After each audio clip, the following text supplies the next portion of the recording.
director and who has been the interim director of the Wade Center. She also edited a book of Warren's letters with Clyde S. Kilby. So this is a very valuable resource, I'm sure, very valuable for Don King, our guest tonight. If Don and I disagree on a particular point, Marge, you're going to have to be the tiebreaker. Does that sound fair? Okay. Okay, and our guest this evening is Don W. King, professor of English at Montreat College in Montreat, North Carolina. He is the author of this book we'll be discussing, Inkling Historian, Soldier, and Brother, A Life of Warren Hamilton Lewis. And if you read the biography, you will find out that you could add hiker, biker, he liked motorcycling, sailor, binge drinker, editor, archivist. This could have been quite a long list, don't you think, Don? Yeah, that trouble narrowing it down. Don is very good at giving more context for Lewis's life. So many people know everything about C.S. Lewis, especially as a writer. Don wrote a collection of Lewis's poems, probably the definitive collection. He edited those. And then he's written about Joy Davidman, her letters and her poetry, and then Lewis's good friend Ruth Pitter. So Don has made a career out of giving us a more multidimensional understanding of Lewis's life and his friends and his social network. And I think that project continues in Inkling, Historian, Soldier, and Brother. And so, Don, I'm going to just ask you a few questions about the biography, why you wrote it, what you discovered. And if we have time, we'll open things up for questions to everyone else. So let me say first, Don, everybody had a thumbnail sketch of Warren in their mind. He's his brother. He's an Inkling. He was in the Army. But no one has tackled a full-length biography until now. Why did you feel it was time for a full-length biography of Warren? Well, I think the main thing was I wondered why no one had written one by this time. Marge had written a really nice article, and Joel Heck had written a nice article on Warren or Warney. And so I just had come to the end of one writing project, always wanted to know more about Warney. So I thought I would take it on. And it really became, like most books, a labor of love. And I learned so much about Warren that I hadn't known, and I was amazed at on a number of accounts along the way. Right. Could you, Don? Go ahead, Marge. Or I don't know if you know this, David, either. George Sayer started a biography of Warney. Oh, I didn't know that. And he was working on it, and then his health, he just never got it completed. But that was his intention after he finished the biography of Jack. Well, there's no shortage of material. Tell us something about your research materials, and then I want to move on to what you did discover that was new. What did you find out that surprised you? Right. Well, almost all of the research materials related to Warren are at the Wade Center. Of course, the Lewis papers, the 11 volumes of the Lewis papers that he edited, all of his diaries, most of his letters, lots of maps, photographs that he took, and some of his juvenilia drawings. So the Wade Center really is the treasure trove of material dealing with Warney.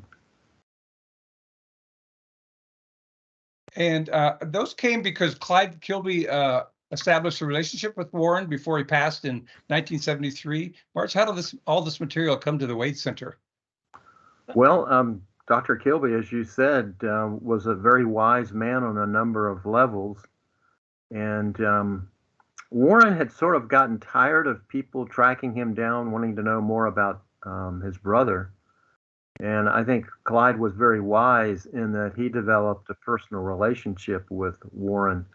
He visited him a number of times in England,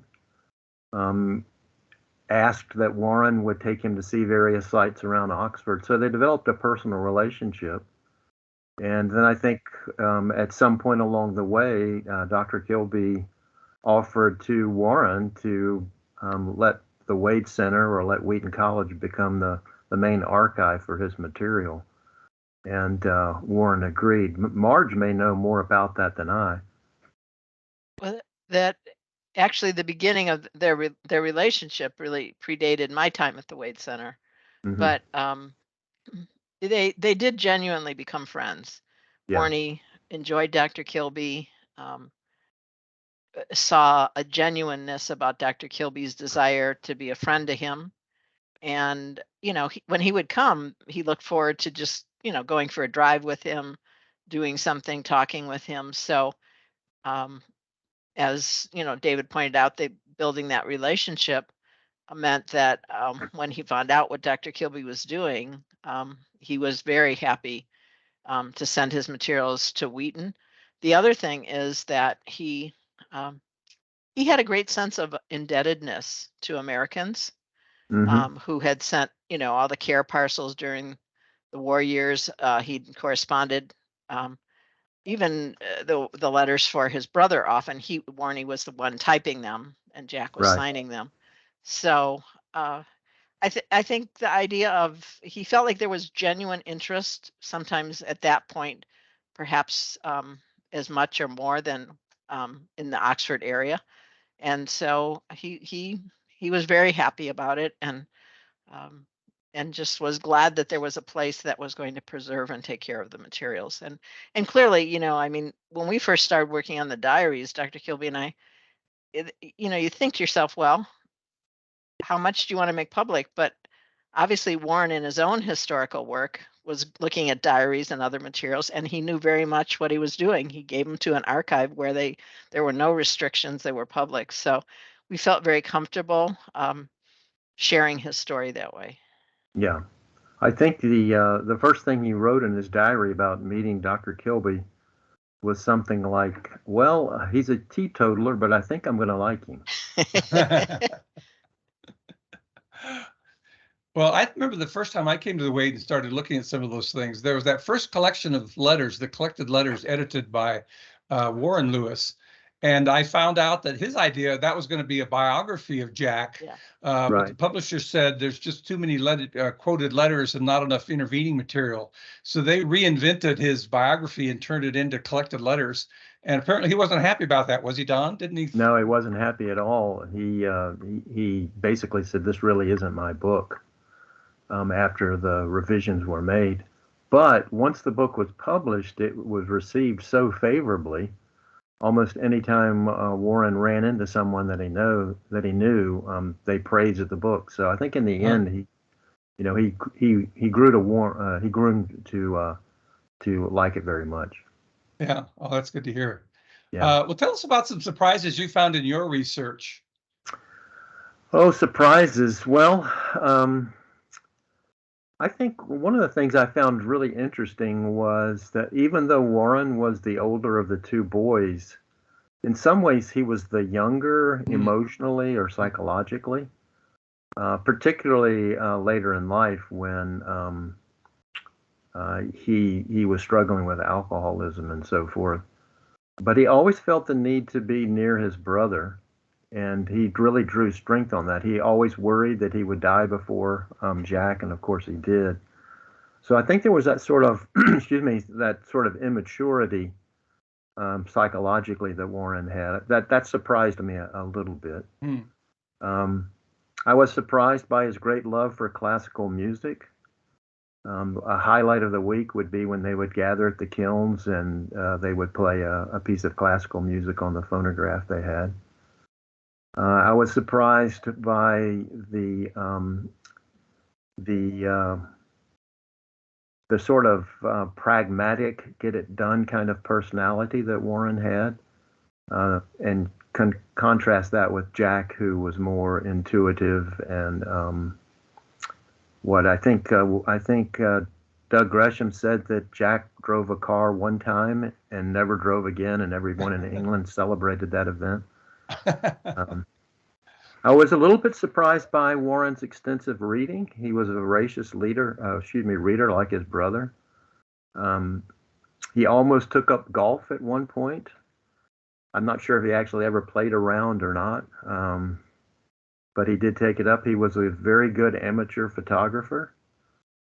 So all of those things I thought were interesting. I found it very interesting to see the amount of time he spent having that canal boat or that motor boat built in the 1930s that gave him the luxury of going up and down the canals around Oxford, and then later on even up around Cambridge. And the Bosphorus, that boat became a real refuge for him, I think.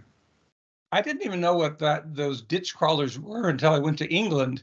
They have a lot of canal system. You can go all up and down England on canals. In some places, they actually build an aqueduct just for the canal boats, but they're long and skinny. They look like an American cabin cruiser and an Italian gondola.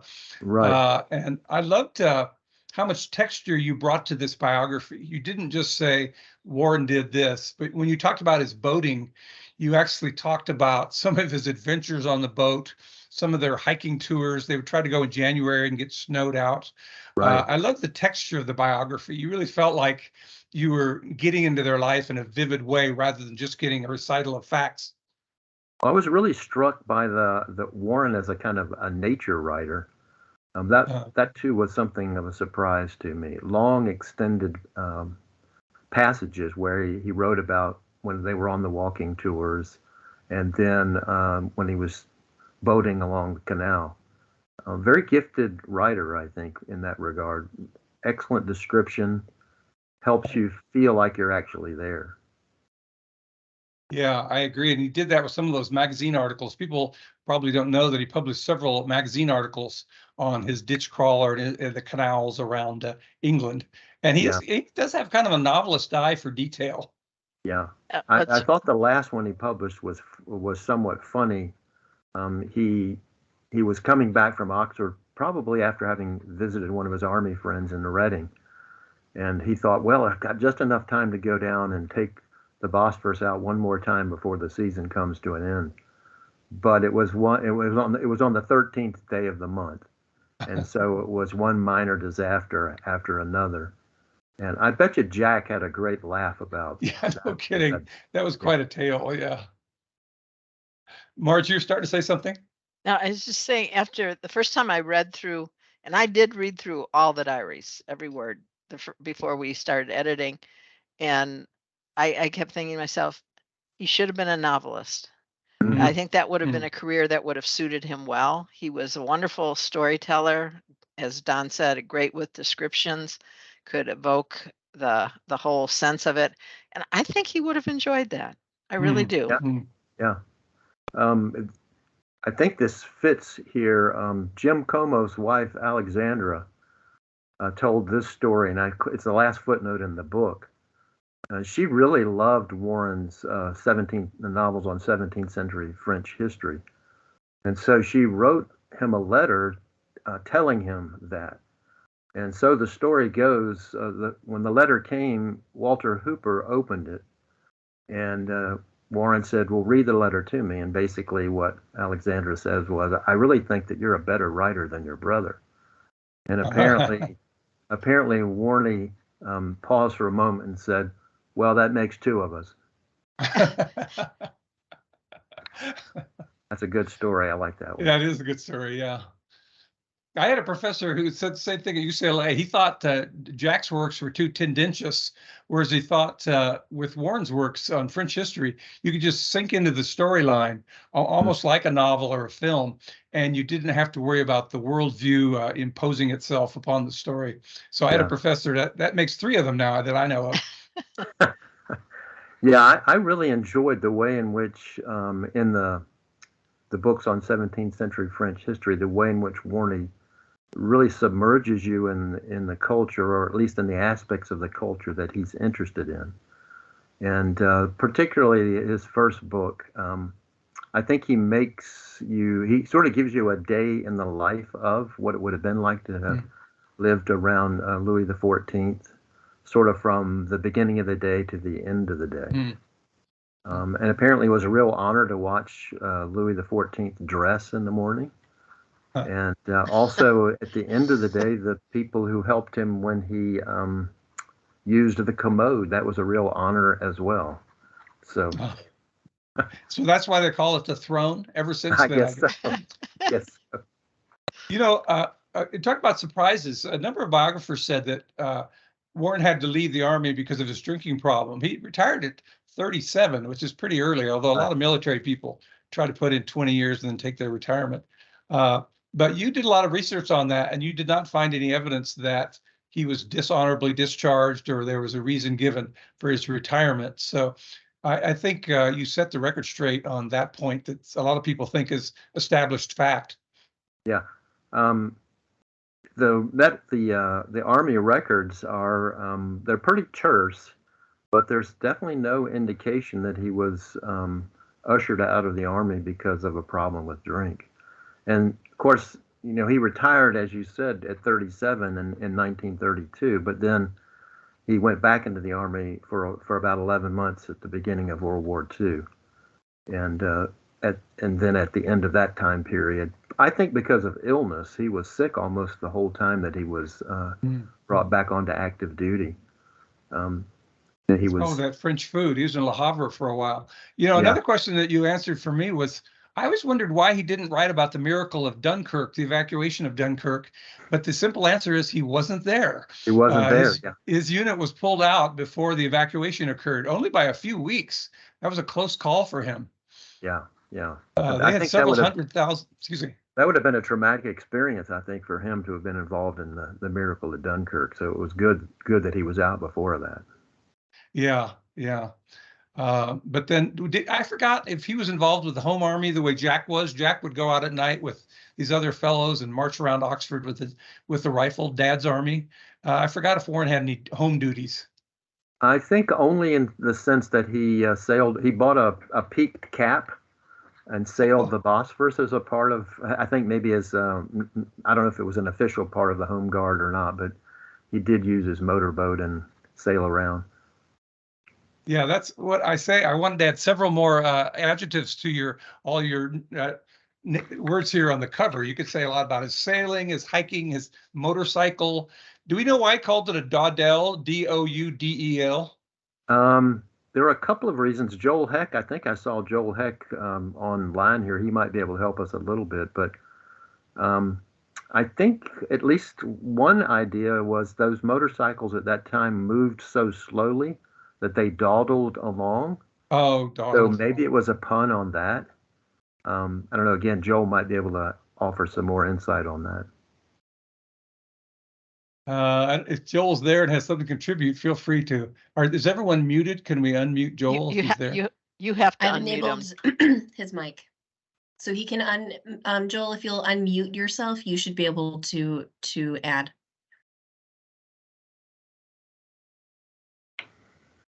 You don't have to. I think he's trying to. Okay. Can you unmute your mic? I think where's the mute button? It's the upper right. Yeah, upper right. Okay, there we are. Can you? Good. Do you have any? Okay. Yeah, I wrote about that in I think the article C.S. Lewis Serendipities, where I did some digging to find out. I found out that dawdle applied to more than one motorcycle, and so it wasn't a brand name. You look for a brand name, you won't find that anywhere. But he also called it a dawdle Spiel, which is German, and Spiel means to play. So it was just a nickname that he gave to his motorcycles, and when he got a new motorcycle, the name transferred to the new one. But I think Don is probably right that Daudel is the word he used, which sounds like Dawdle. And I don't remember there are a couple other obscure references to foreign languages that I found. I don't remember the specifics on that. Well, they were quite into nicknames. He called Warren Badger. I always wonder if the character of the Badger in Narnia is based somewhat on his affection for Warren. But they called each other Arch Piggy Bottom and Little Piggy Bottom, and they called Mrs. Moore Minto. They were quite the nicknamers. I don't know if that's a British habit or if they just especially enjoyed that. When they called their father the OAB, the old air balloon. Yeah, the old air balloon, or the potato bird, because the way he said potato, he had kind of an Irish way of saying potato, so they called him the potato bird. I'd laughed the first time when I read a letter, I think that Warren wrote to his father, and he referred to Jack as it. Oh yeah, it. I can't believe Yeah, that the brothers would do that kind of thing. I know. Surely they're always very loving to one another. Would never do. Yeah, but they called Warren the Major, so Right. everybody had a nickname for each other. Yeah. Tell us a little bit about you noticed the most people say I'm an introvert or an extrovert. I like to socialize. I don't get emotionally drained by a lot of socializing versus someone who needs to get away and take a walk or read a book. And you noticed a strange inversion of the way you would characterize Jack and Warnie in terms of the penchant during their life in terms of introversion and extroversion. Could you tell us a little bit about that theory? Yeah, I think that as young boys, Warren was very much an extrovert, very outgoing. It was a part of his personality to be interested in the flux and flow of everyday life. They both loved ships and trains and so forth, but I think Warnie took it to a different level because he was so active and so interested in being involved in those kinds of things. He took that same kind of spirit to Malvern College in particular. He was sort of a hail fellow, well met there. Blended in pretty quickly with the other boys. Wasn't intimidated by, I think, some of the older boys. Very much wanted to belong. So very gregarious. On the other hand, as we know, Jack was sort of what do we say, a square peg in a round hole. Much more introspective as a young person, not interested in the athletics and the sports at Malvern and so forth, was seen as almost something of a pariah. I think maybe that had something to do with Jack's long desire to be a poet. He spent the first 26 years of his life trying to be a poet, writing, multiple poems, including Dimer and drafts of many poems, many that show up in his first published work, Spirits and Bondage. So I think for the first maybe 30 years of Jack's life, he was very inwardly focused, and Warren was outwardly focused.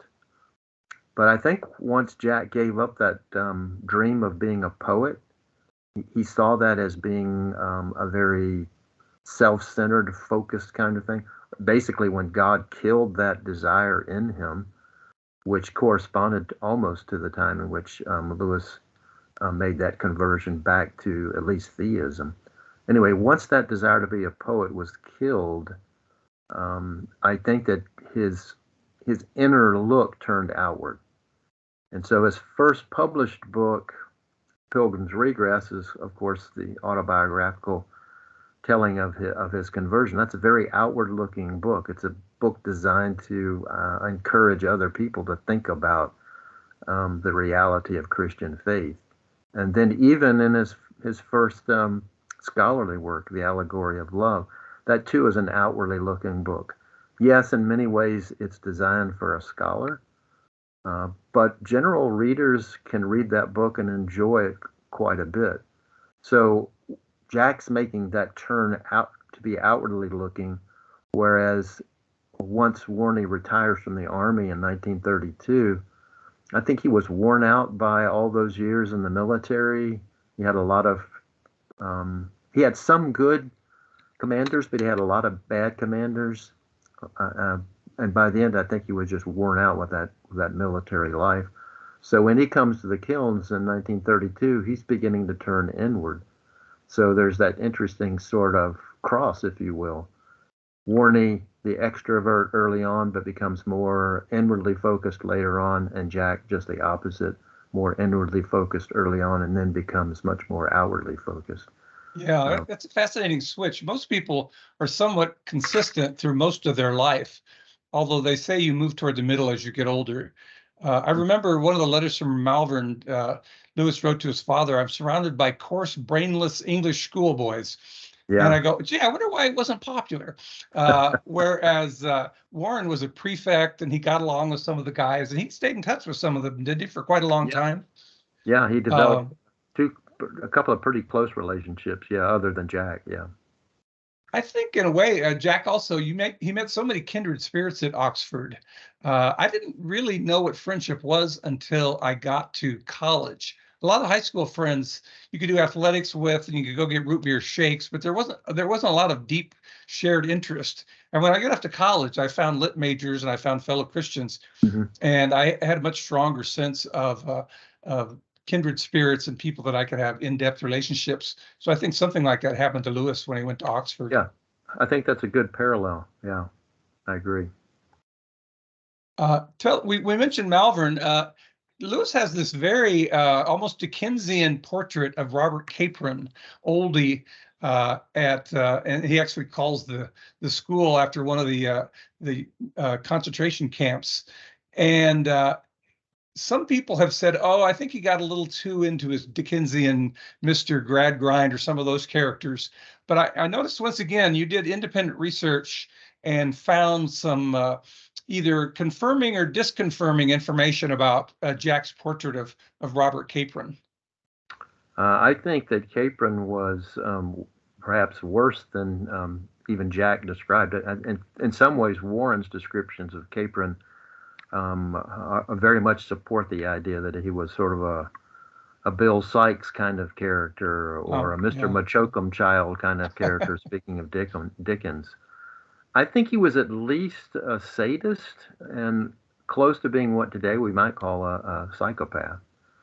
Because he was very, very cruel. He would beat the boys for almost any reason, particularly if they didn't know their geometry equation for the day.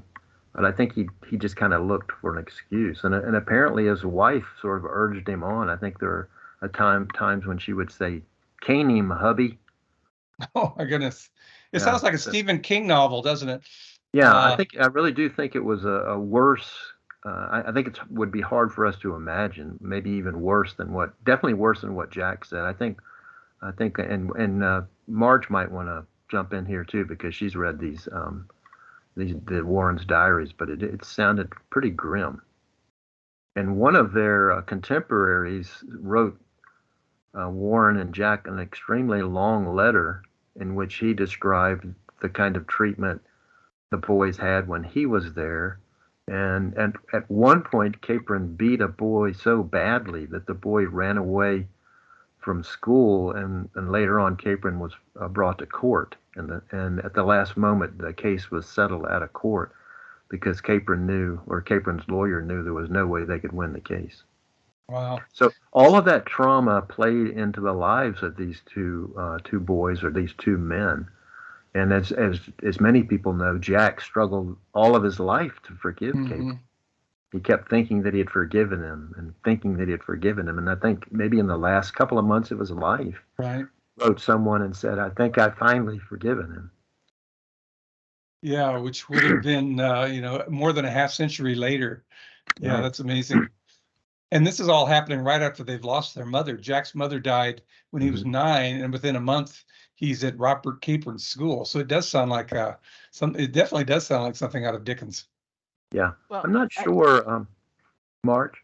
No, I was just going to say, I agree with you that I think there are times you read something and you think, oh, they're exaggerating, they're over. But I don't think that's the case. I think they were understating the just really the horrific treatment that they had. And, C.S. Lewis talks about the fact that if he thinks he'd stayed there that much longer, he might have lost the capacity to learn.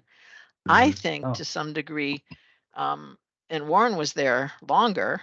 I think it probably fed into Warney's own sort of, if Warney could be a little bit lazy, he was happy to do so, that was part of his personality, I think. But I think it also made it harder for him to really want to achieve and do things, because they'd had all those years of just mind-numbing nothingness, and then you try to kind of skate through the rest of it. So Warney was clearly very bright and able. I mean, just the books that he read for pleasure tell you a lot of how his mind was. So yeah. So I think it was a horrific time for them. Well, let me switch gears a little bit. When you're reading Jack's biography, you're reading about the Inklings. Warren comes on and off stage like Rosencrantz and Guildenstern. He'll be there in youth, and then he's there at Robert Capron's, and then he shows up at Inkling's meetings. But there's long periods where you kind of lose track of Warren. So another thing I liked about your biography is you stayed with Rosencrantz and Guildenstern, and tell us about some of the places he was stationed and how he felt about them. Yeah, well, after World War I, he was stationed briefly in Belgium, and then everyone apparently had to do a tour of duty overseas. And he volunteered initially, I think, for either Bermuda or Sierra Leone. And it turns out he did spend about a year in Sierra Leone. Since he was a part of the logistics part of the Army, he was very much involved in taking care of the supplies for the British Army, who were in control of Sierra Leone at the time. I think his biggest challenges were keeping the ice factory running. I can't imagine an ice factory there in that tropical heat. Yeah. And also keeping the sugar from melting. Boy, he ticked the wrong box when it came to Bermuda versus Sierra Leone. He did. Go back and think about that some more. Some great descriptions of, again, the natural environment there. He also ended up getting a pet mango monkey, and he loved the monkey. And the monkey would sit on his lap, and he would feed the monkey. And he also avoided being bitten by I think one of the most poisonous snake in Sierra Leone. I'm not sure the name of it now, but it was a viper that apparently, if it bit you within 10 minutes, you would die. Wow. Yeah. But I think long periods of boredom as well. That's a lot of that time was spent reading. But he probably only had duties that took up about maybe 3 or 4 hours a day. So long periods for reading, but the climate was horrible as far as he was concerned.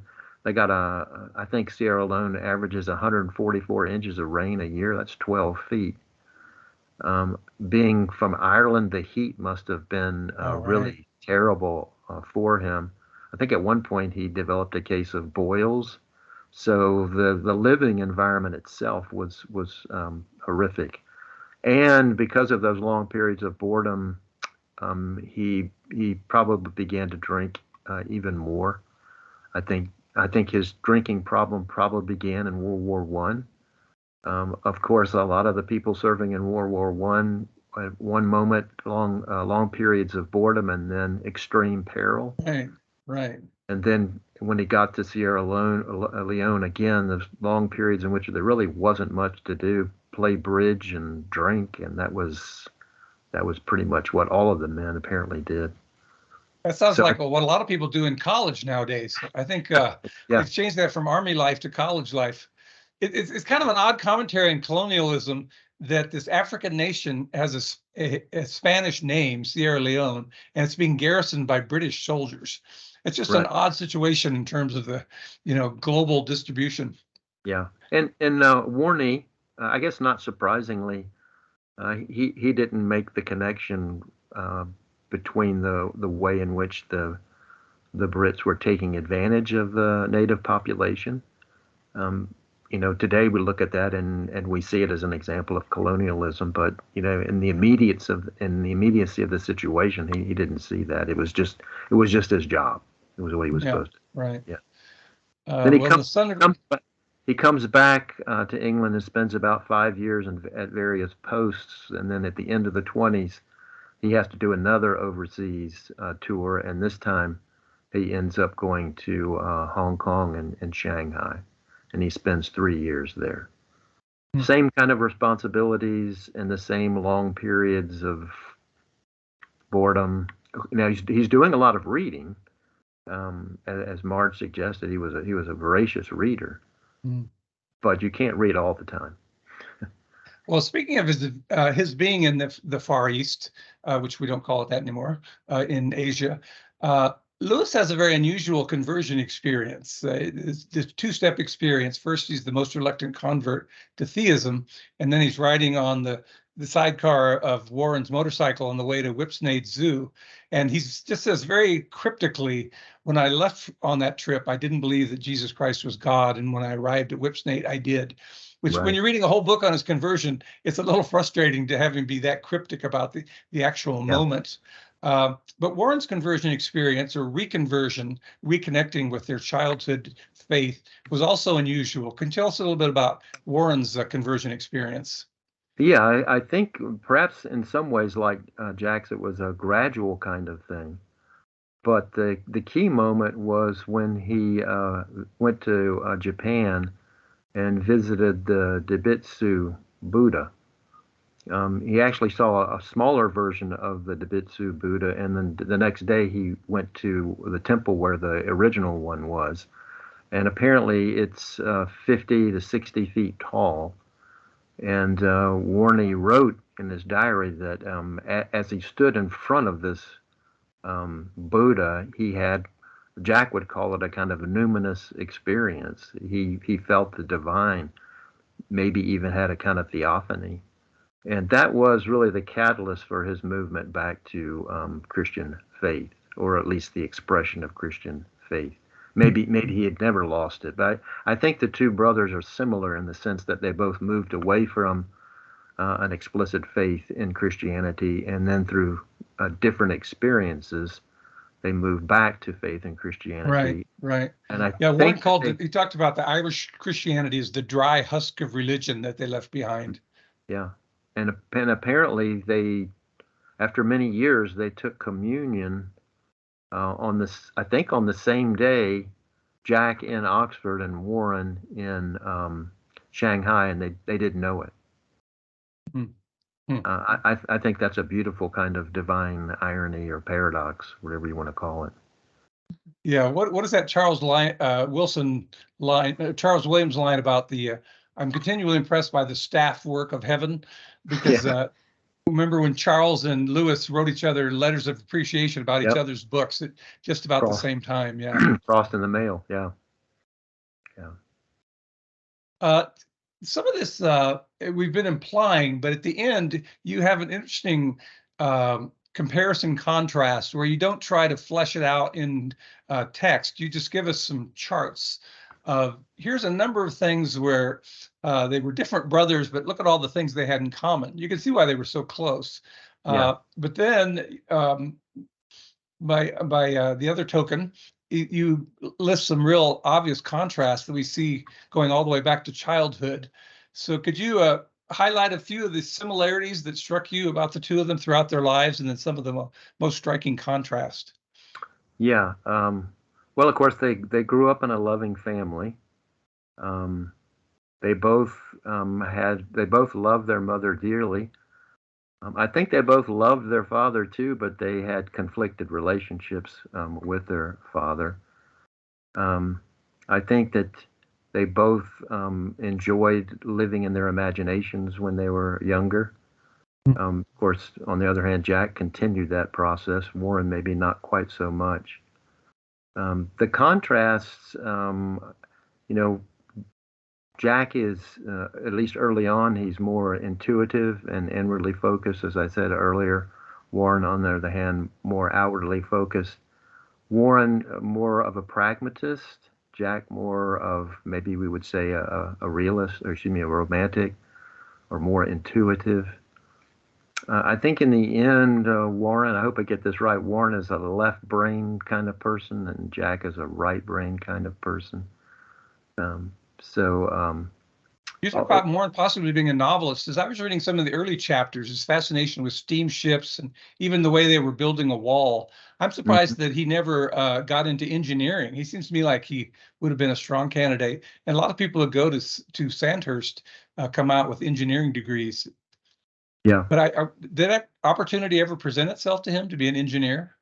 No, I don't think so. But at one point, I think Albert said that he wouldn't be surprised that Warren would be successful being more practically oriented and working with his hands, because his grandfather was an engineer.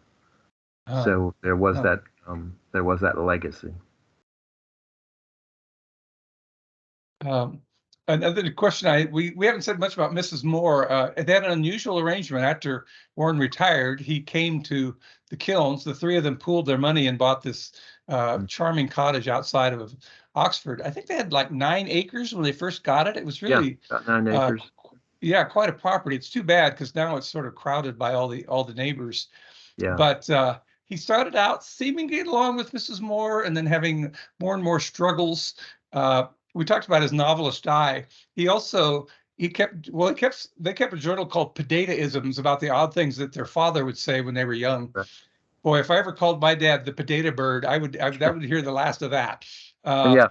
But then he did something similar with Mrs. Moore. He started a journal of odd things that were said around the table, sometimes by other people, but several of them by Mrs. Moore. My favorite one was the one about the what time is it warning.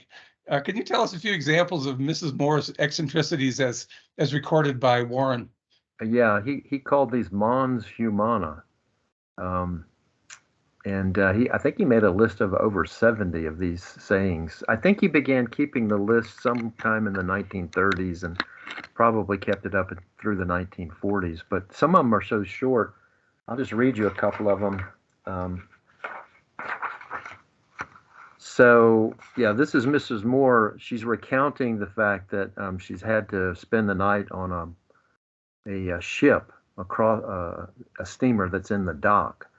And she writes, or Warren writes that, she says, all the lights were turned out, and there we were, about 50 of us.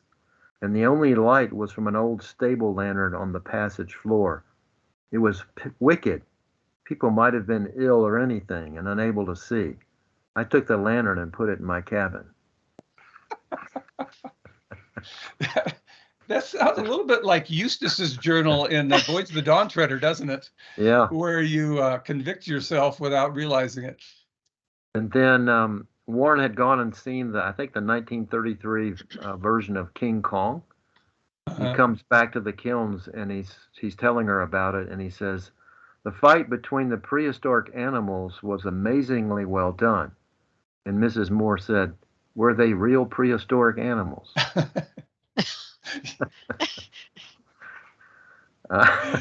Yeah. And then Mrs. Moore's looking at a map of Africa, and she asks, but where is Greece?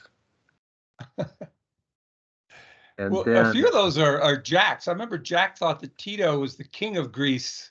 yeah, He when it came to his knowledge outside of literature and philosophy, he had some interesting deficiencies as well. yeah. One more. This one is about Paxford. Apparently, Warren asked Paxford, how far is it from here to Harwell? As the crow flies, it's about 10 miles.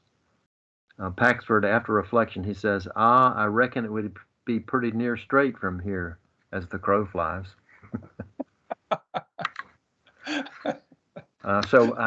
Maddening and humorous statements that Yeah. Warren will lift up. Yeah. There's an odd similarity with the stories that Jack tells about his father getting everything confused. He has that really humorous section about whatever happened to somebody who was afraid of rats. They would tell it one way and it would get all confused. And sometimes I wonder if there was an odd similarity between their annoying but humorous eccentricities that they saw in both their father and in Mrs. Moore. Yeah, I think at one point Warren, he really made a direct connection between his father and Mrs. Moore, and he basically said that seemed to be the attribute of middle class Irish people at that time. Oh, interesting. So he definitely saw that, and as I'm sure a lot of the viewers and you all know, Warren never could quite figure out why Jack spent all of that time with Mrs. Moore. And whenever the very few times he tried to ask his brother about that, apparently Jack just sort of stomped off in a temper and wouldn't talk about it. So it remains something of a mystery, I guess, in terms of C.S. Lewis's biography. But one way to explain it is he made a pledge to Patty Moore to take care of Mrs. Moore, and he was true to his word. But Warren couldn't understand it. I think that Warren went from being open to having a close relationship to Mrs. Moore to how can I put this in terms of stages? Cooling to that idea, of eventually getting very irritated by her, and then really by the end of her life, I think it's fair to say that he loathed her. He just could not stand to be in her presence. He felt guilty about it, writing once that it was hard for him, given the way he felt. He said it was hard for him to believe that Christ died for Mrs. Moore. That's how bad it got. Wow. So, Wow. yeah. Well, there's only stray comments in Lewis's letters, but Lewis will talk about a bitter old lady who's not a believer, and please pray for her. You could, he was more because he was writing letters rather than in a journal, but you could see that the difficulty was there. It's a tribute to Warren that he embraced Joy Davidman. Here, Mrs. Moore finally dies. They both say this has been one of the best years of our life, having Mrs. Moore out of their life. And then along comes another very strong-minded woman. Warren could be forgiven for being very jealous and say, oh no, here we go again.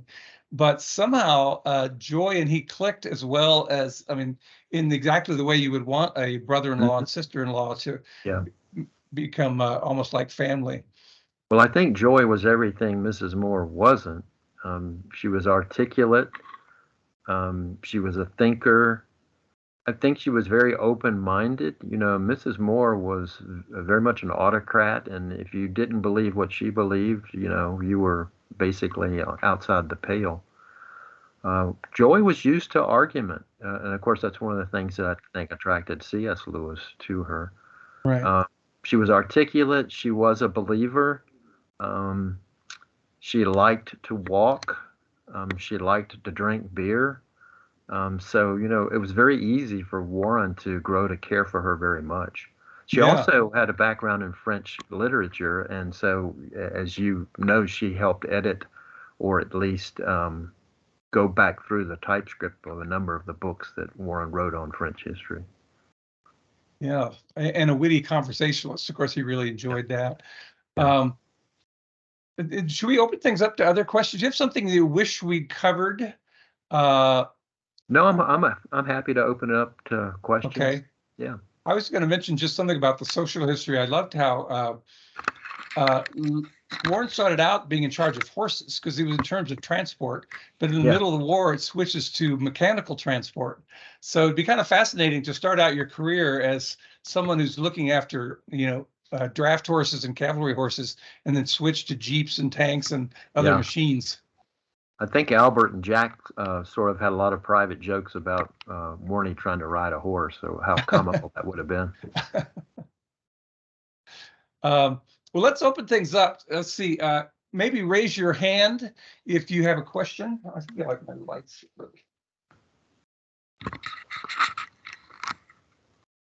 I got a question for you, Don. Okay. Go ahead here. I don't recall ever reading Warren write something in his diary or anywhere else that was flattering towards Americans, but he ended up bequeathing a lot of his literary resources to Americans, to the Wade Center. And I'm wondering how you think that was Clyde Kilby the reason for that, or how did that shift in his attitude happen? Yeah, we touched on that a little bit earlier, and I do think the key player there was Clyde Kilby. Again, he developed a personal relationship with Warnie. He didn't go to visit Warnie because Warnie was C.S. Lewis's brother. And I think the warmth and the depth of that relationship is the reason why the Wade Center has all of those papers of Warnie. Remember him describing Boston as an English city having had the misfortune of being dumped on the east coast of the United States. That's right. Yeah, he didn't like New York at all. Now he saw San Francisco, didn't he? Didn't he sail along the West Coast as well? He did. Yes. He did, and he had non-alcoholic beer there, and he thought it was sort of interesting. It is kind of amazing that Lewis traveled so little after, other than one trip to France, and then of course serving in the war, and then Warren was literally all over the globe and all kinds of temperature zones. Well, another big contrast between the two men. Warren very much involved in the world at large, and Jack very much, on the other hand, involved in scholarly work. I think Paul Michelson has a question. Okay. Go ahead, Paul.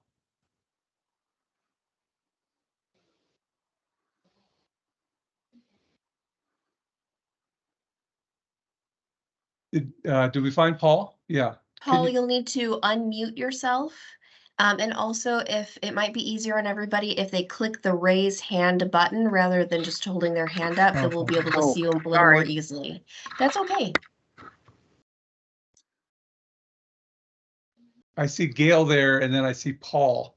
Paul, why don't you unmute yourself and go ahead and ask your question?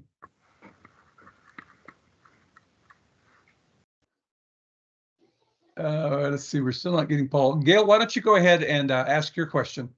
Okay, do I lower my hand first? I think it'll disappear on its own, but you can lower it if you'd like to, yeah. Okay. Click on that I'm raise not button sure. again. Oh, there we go. Okay. Yeah. Hi, Dr. King. And hi, everybody.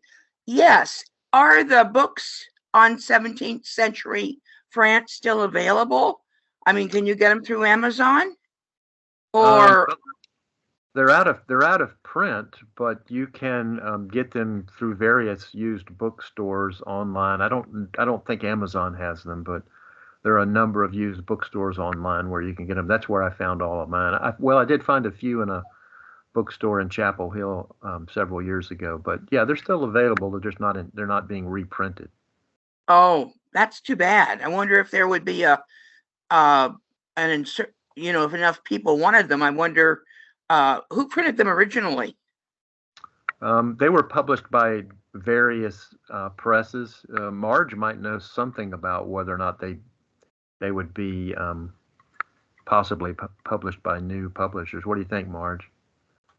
Well, I don't think there probably isn't the demand to put out Right. something like that at this point. Oh, But they aren't that difficult to find, and they're often affordable.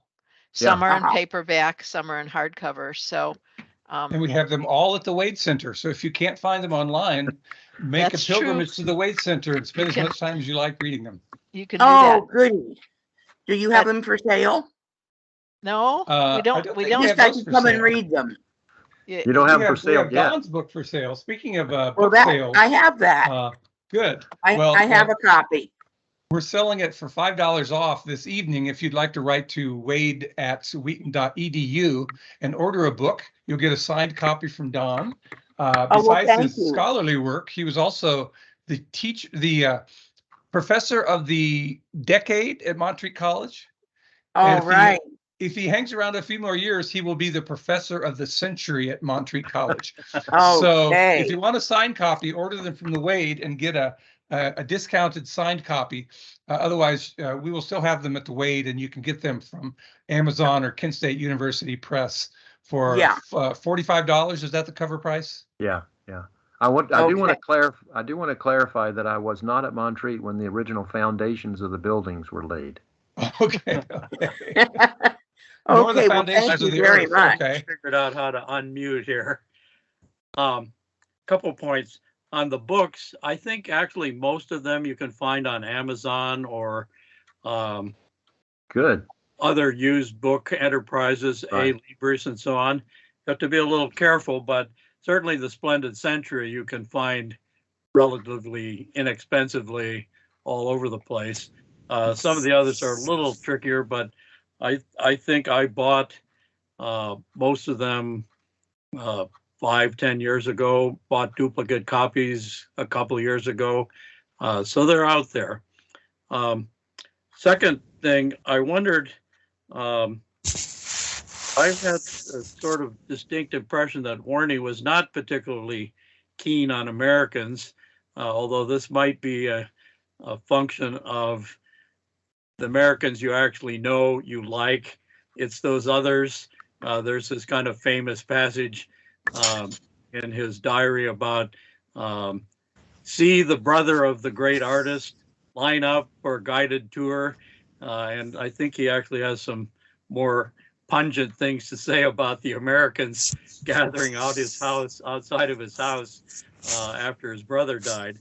My main question, though, is in looking at the diary, I was impressed by how much musical activities they engaged in, both listening to records, which, if you think about it, is actually kind of advanced for the 1930s, let's say.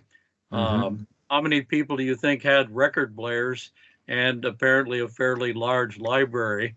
And they went frequently to performances. This might have been because of Mrs. Moore's daughter's musical interest. But I wonder if you could talk a little bit about sort of cultural life at the kilns, which we don't really hear much about usually. Yeah, well, I think you've touched on what I think are the most important aspects. Maureen, Mrs. Moore's daughter, was a musician. Warnie did not like her at first, I think probably because she was a young teenager. But as time went on and as he discovered her love of music, she even began to teach Warren how to play the piano. Mm-hmm. I don't know whether he followed through with that extensively, but that was a real way in which the two of them came together. Mm-hmm. And as you suggest, they did have the times in which they'd spend time listening to music at the kilns, but they also went regularly to concerts in Oxford, Maureen often driving. All of them, or in some cases, just she and Warren. So, yeah, I think that Maureen's musical background dovetailed nicely into Warren's own interest in music and that love of classical music in particular. So if I can sneak in one last question. A couple of years ago, it was announced that the Inkling's Journal was going to publish Warnie's diary. Whatever happened to that project, or was it just a fond desire that nobody actually picked up and ran with? I'm gonna let Marge or David take that one. No, they weren't. There was never a discussion about the diary. There was some thought or desire on their part to collaborate with the Wade Center on the book that is called a memoir, which ended up becoming the letters volume. But so much of that has been published. I don't know that it's officially not. It just never quite happened. You know, things are expensive and time consuming, but the diaries was never considered. Right. Oh, yeah, I meant the memoir. Yeah. Yeah, and many of the best things in the memoir they salvaged for his introduction in the letters. So many of my favorite passages from his biography of Jack ended up being used in the preface to the collected letters. Now, you said in the book, Don, that there's 10 times as much material of Warren's that Marge and Clyde were able to put into Brothers and Friends. Is that correct? My estimate, and I'm glad Marge is here because she can correct me, but my estimate is probably in Brothers and Friends, there's about 10% of the total diary. Because the total diary, I mean, there are long passages that really aren't that interesting, like many diaries. But I don't know. What do you think? Did I under? You know, I haven't thought about the percentages for a long time, but it is. I would say, you know, even we had to be somewhat constrained even at what we could put in, but virtually every single word related to C.S. Lewis is in there. Right. Yeah. So what you're missing are things, the long times when Warren was bored and he was filling in time by writing in his diary. You know, I mean, it wasn't always wonderful things. He was, you know, he was in Sierra Leone or somewhere. So I think Warren himself said at one point that somebody reading his diary might think it was like eating sawdust. Right. Wasn't that Warren's metaphor? That was, yeah.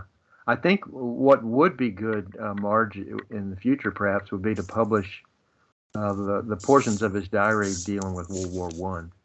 There's some pretty good material there, and I think Brothers and Friends picks up after World War One, but I could be wrong. More or less summarizes a little bit. Yeah. No, it really was. We put in as much as we had space that we were allowed to publish. You know, the publisher said this much, no more. You know, right. So, you know, that was another thing I learned was that Warren himself was in great danger at one point. We all know about Jack getting wounded and having the shrapnel in his arm, but you have an episode there where Warren almost took a piece of shrapnel. So he wasn't just behind the lines doing logistics. Sometimes he was on the firing line or in personal risk. Yeah, definitely under fire.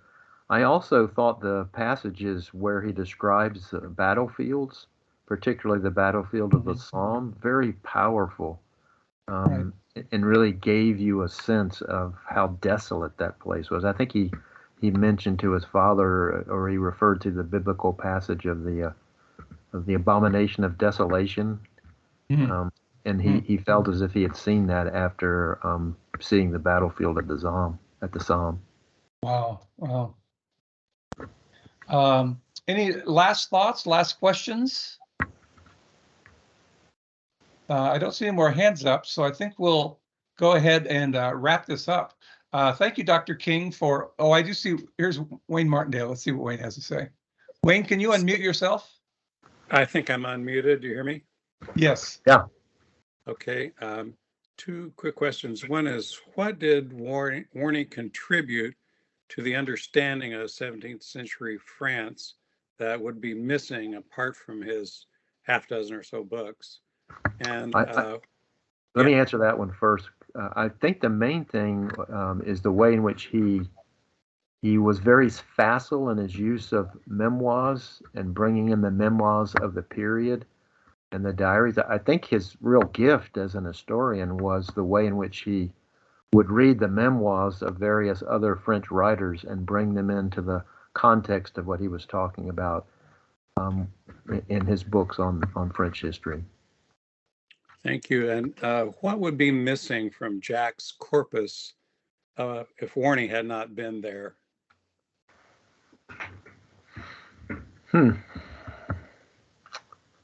Well, I'll let some others take that one. My immediate thought is maybe some of the letters, because Warney became Jack's secretary. I think the letters are certainly a good point.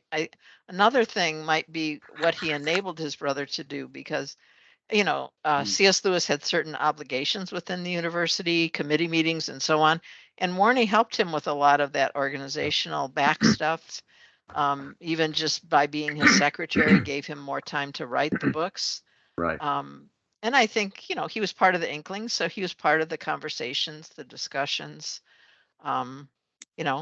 Clearly the Boxen stories that have been published wouldn't exist apart from the two brothers collaborating. So I don't think you can attribute the same direct influence that you can, say, Joy Davidman on something like Till We Have Faces. But I think it was the support that for all that Warren was dependent on his brother.